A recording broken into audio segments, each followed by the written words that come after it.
What's going on, CNNers? Welcome to Chat News Now. Let's do this.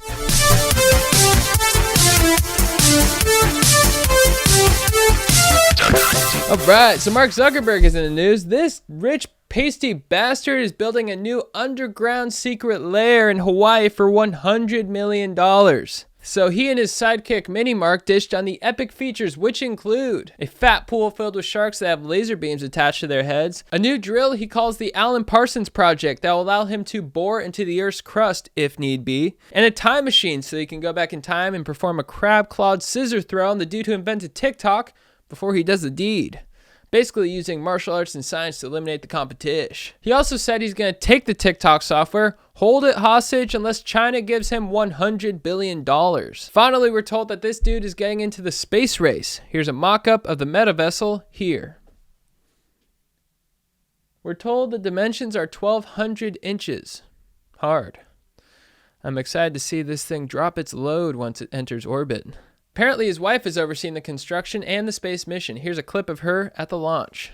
30, 29, 28, 27, 26, Whoa. 25. Lastly, Marky Z is giving Lockheed Martin a run for their money as he's getting into the weapons game with his new weapon, Preparation H, which he says is designed to deflect solar flares, but really it just looks like a giant laser. Congrats on being a homeowner, Mark. Up next. Do holiday office parties spell trouble for your relation?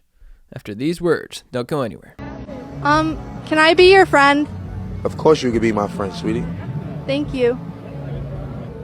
I won a contest. I won the MTV Ultimate Rockstar Dream Vacation Contest, and I get to interview bands here.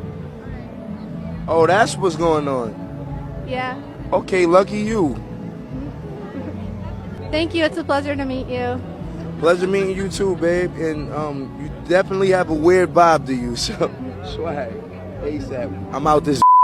Okay, so apparently holiday office parties are making some people a shoo-in for Santa's naughty list. According to this article, nearly 20% of workers cheat on their partner at the holiday office party. Oh, mama. Take me to accounting and Xerox my ass. But seriously, guys, this is why we shouldn't have jobs. I mean, not only do jobs make people say TGIF, but they also cause trifling. Like, why do you think eggnog looks so much like jizz? That's corporate America tempting you with a good time. Last time I had eggnog, I didn't cheat, but I did become one of Santa's little helpers, if you know what I mean. Yeah, just wearing this hat makes me think about it now. Oh, we're still on the air? But yeah, so my business manager, aka Bob Kroger, aka my dad, said it's time to get an office job. And I said, no thanks, chief. I love my girlfriend too much. Why don't you check your morality, brah? The article goes on to explain the thought process of employees at the office rager. Quote, I've always been attracted to this person, and it's the office party and it's the holidays. And so I'm going to give myself this little gift of HPV. Not to be a bummer, Beth, but HPV is not little. So I've learned. Shout out Gardasil. Up next, Chad's Hot Goss. Don't go anywhere.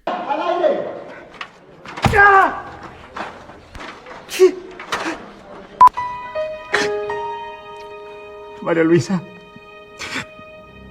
no te mueras, por favor.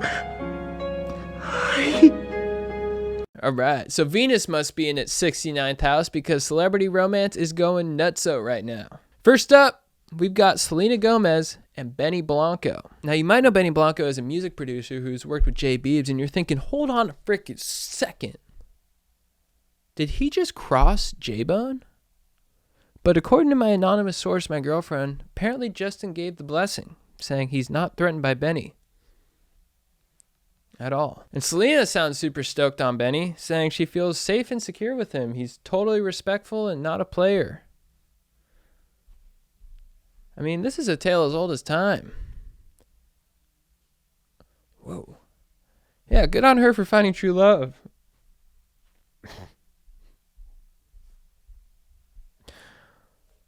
And she even posted him on the gram. Yeah, this is massive. And brave. Whew. When asked about her favorite physical feature of his, she said he's a really nice guy. I'm stoked for them. Up next, we got Camila Cabello and Drake. After these words. Oh, now I'm pissed. We don't do that. I ain't the one, baby. I take no disrespect. All right, so the two of them, Camila Cabello and Drake, were spotted canoodling at Noah's Ark in the Turkey and Chocolate Islands in the south of the Bahamas. First off, let me just say it is so sick that they preserved Noah's Ark. And dating rumors were pretty much confirmed when they rode on jet skis side by side into the sunset. So this seems like a fairy tale. But wait, is Camila playing with Drizzy's heart just so she can get the music feature? Let's investigate. Let's go back in time 8 months ago. So earlier this year, Camila got an Insta follow from Drake after she posted some of his lyrics and a caption. And it reads, "Take me out the club, take me out the trap, take me off the market, take me off the map. I'm trying to hit the group chat and tell them it's a rap." Then she credits Shakespeare instead of Champagne Poppy, which I gotta be honest is like a really good neg. Like that must have gotten him. It's just like, what? You're gonna credit Shakespeare instead of me? But I'm Drake. And Drake has been very vocal about loving Noah's Ark. So the probability of him being there was super high. Now I ask you guys, is it possible that Camila orchestrated the meet cute to seal the deal on the music collab on her new album? If so, protect your freaking heart, Drake, okay? I don't want to see this guy get hurt again. We all saw what she did to Shawn Mendes. I mean, I don't want to see Drake becoming a member of Mother God. I mean, we all know that Drake falls hard. This guy's like a freaking gold retriever who spits bars. And so am I. That rhymes. He's like John Cusack with cornrows. I mean, this guy is a freaking romantic. So if it's for real, stoked. But if not, protect your cortisone, Drake. Calm the fuck down. I gotta get a pump. Yeah, take a moment. That's it. That's good. Lastly, we got the young Coog and the old dog. Kevin Costner and Jewel are suspected to be boning. This comes off the heels of his nasty divorce, and people are stoked on it, with one commenter saying, "Get it, Kevin." Apparently they're stoked on each other and Kevin wants to go with the flow, but this could be something very special. I mean, there's rumors he may even take her to the ranch. But for now, Kevin is happy grazing her pasture while she breaks in the old bowl. Hell yeah. And Jewel is saying he was meant for her and she was meant for him. Good lyrics. Sounds like a nice time to go to the ranch and plow some fields. This one fires me up. But guys, these are 3 hot and heavy relations that are going down now. Who do you think is going to last? For my money, I think Kevin Costner and Jewel look pretty promising. And then coming in number 3, Drake and Camila. I don't trust her for a second. She's trying to get Drizzy on the album. Coming up next, our philosophy of the week, after a word from our sponsors. Don't go anywhere. Guys, I'm here to let you know about our sponsor, Roback. Roback's so fired up on you guys, just being the sponsors for the freaking Chad News now. Guys, first off, use promo code CHAD for 20% off. You can get, I mean, look at this. This is a Roback fleece. I have a green one. I have a navy blue one. I have a nice pattern one. I mean, the winter is here and you want to look fresh. Strider was so fired up on these that he's like, dude, get me one of those. I got him one. He looks fresh to death. Check him out. Guys, Roback is my favorite clothing company, okay? Most of all, they're good people. They love dogs. And on top of that, they have amazing products. Look at this. I wear this all the time.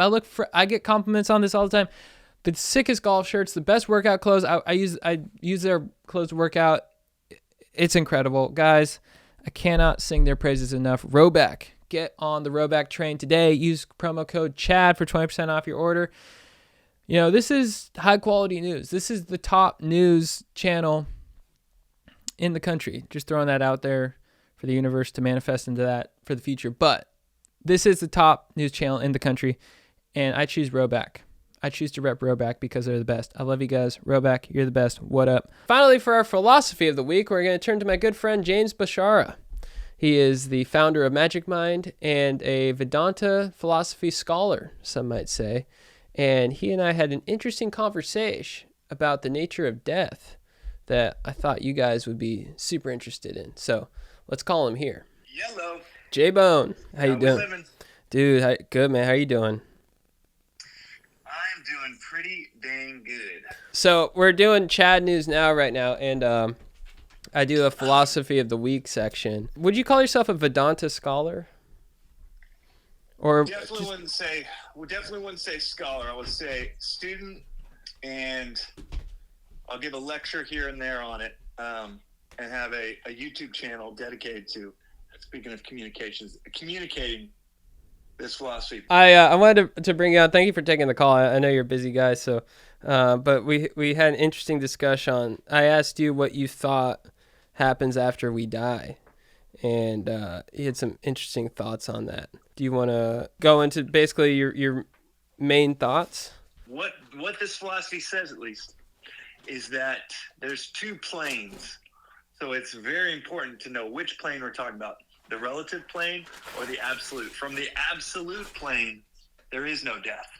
Right. From the absolute plane, the philosophy would actually say none of this is even happening. This is all an illusion and a projection of our minds. Technically speaking, it's a projection of our ignorance, is what it says. But for kind of colloquial phrases, you'll hear people within Vedanta say this is all a projection of our mind, just like an elevated version of a dream you had last night where you dreamed the whole world, a bunch of other people, clothes, gravity, walls. You didn't know what was going to happen, but you were projecting the whole thing. Similarly, from the absolute perspective, this philosophy would say none of this is happening, and you are projecting all of this, and you cannot die because what you are is what is. Right. Is the vastness. So essentially, reality as we know it is a projection of our minds. And when you boil it down, what we truly are is the awareness, the witness of this projection. Is that correct? That is what we're told. And this is 8,000 years of a lineage of saying the same thing, that yes, that we are that which is, and what is pure awareness. And pure awareness can project objects of awareness. But it's a simple exercise, actually, where one of the Upanishads, so the texts are called the Upanishads, and one of the Upanishads breaks it down really beautifully. It says, the synopsis is, when does that fingernail when does it become not you? Clip it off and it falls to the ground. It's no longer you. And then you do the same with your hand. The hand, you think it's you, but you could obviously exist without your hand and your arm. And you actually keep pulling in, and it starts to break down that what the subject and its environment cannot be the same thing. If the subject is aware of something, by definition, it can't be that thing it's aware of. So you're aware of your fingernail, you're aware of your hand, you're aware of your body. So whoever and whatever you are can't be what you're aware of. And then you can actually pull it into your mind. Well, you're able to watch your mind. You could actually close your eyes and sing the happy birthday song. And if you did that even just right now for 10 seconds, silently to yourself, there is a you that is observing the singing, that's observing the mind. So therefore, in this argument, say because you're aware of it, that can't be you. Similarly, you even have a subtler equipment, the intellect. You can be aware of your mind making decisions, deciding things, and that's not you. And this Upanishad walks you all the way back to saying you are that awareness, not the awareness of anything, but you are that awareness. And that's kind of like the fingernail example is beautiful, because it's like, where does that stop? And when it comes to the question of death, I would say that the real you never dies. Right. It's just continually aware of new experiences, aware of a new stream of experiences, whatever that is, and kind of like bouncing from dream to dream to dream. You're just moving from experience, from projection to projection to projection.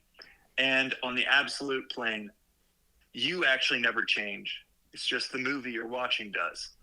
And the definition for God some people will say that if you were to break this down like an English articulation, dude, this is a hell of a conversation as I'm making dinner for the fam over here. Dude, you're firing me up. I love it. Well, it's getting me fired up.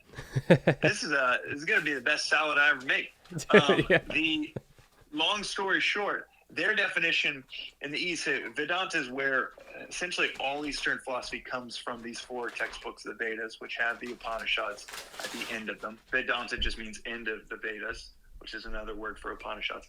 And what it basically says, it all sums up to 3 words, tat tvam asi, that thou art. You are it. And you could call it God, you could call it ground of being, you could call it awareness, you could call it pure consciousness.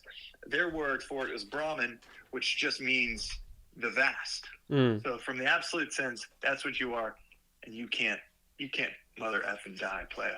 So you go grab that wallet, you get them tubes, go surf Jaws, because you can't die.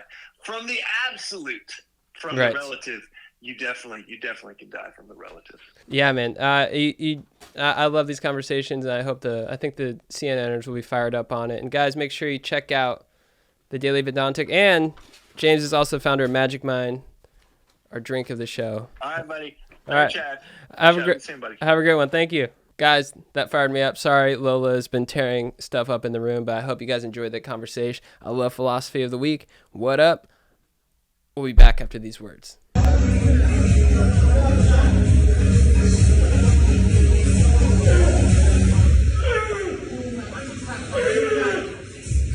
Guys, and a huge, massive announcement for the week.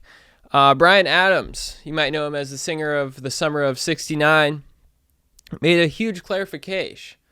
The Summer of '69 is not about 1969. It's about 69. Nice. He says, the song is a bit autobiographical. You dog. But it's really about summer love, and in my case, being a musician. There's a huge misconception that the song is about 1969, but it's not. The reason I chose 69 is because of the sexual position. I think I speak for all of us here at the station, which is me, and the audience, you guys. When we say to Bryan Adams, thank you, and nice, there are few things better than 69. And I want to take a moment of silence to acknowledge that.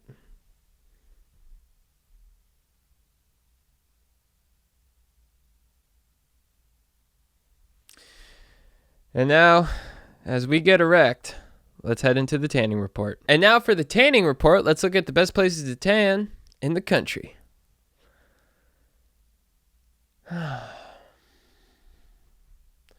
You know, the calendar, my dad, my headmaster, they all say that winter is coming, but I never believe them until days like today. Now, as you can see, the South is still looking promising. We got 70s, okay? It's even the 60s here in LA, but it's raining. It's drenching rain. I think that's the proper use of words. It is pouring down straight on my ass. And I don't really dig it, to be honest. But you know what? The night is darkest just before the dawn. We have to go through this time in order to reach peak tanning season. That's right, guys. May is just around the corner. I hope you guys enjoy your holiday and maintain your base tan. There's no shame in doing spray on. There's no shame. When people see the weather report like this, that gives you a free pass. All right, let's move into finances. And now for the finance report, let's see how finance is doing in the country.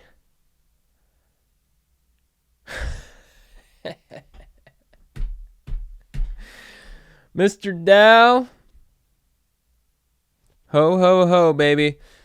It looks like the Dow is green as frick. Man, Christmas came early. I mean, you see that green and red. Christmas colors are abound, but Mr. Dow, he's staying green. That's why, guys, I know you're probably spending a lot of money on gifts right now. I know you're probably thinking, I'm getting a tight squeeze right now. But all the money that you didn't spend on gifts, put that in the Dow. Put that in the Dow right now. You will see massive returns in the new year. And then when the Dow most likely will not, but if it does go red, then pull your money back out. I mean, this is how finance works. I listen to Warren Buffett. You should too. So yeah, whatever money you have left after spending a ton of money on gifts, like that extra amount, just put that all in the Dow, and your family will thank you. Guys, that'll be it for this week's episode of Chad News Now, CNN. Make sure you keep spreading the word, letting everyone know that Chad News Now is coming in hot. We got a new YouTube channel. I want to keep boosting it. I want to thank you all who have subscribed. Keep spreading the good word. We will be coming out with an episode on, I believe, the 24th for this coming week. So that's going to be coming out early. You're going to get 2 bangers back to back.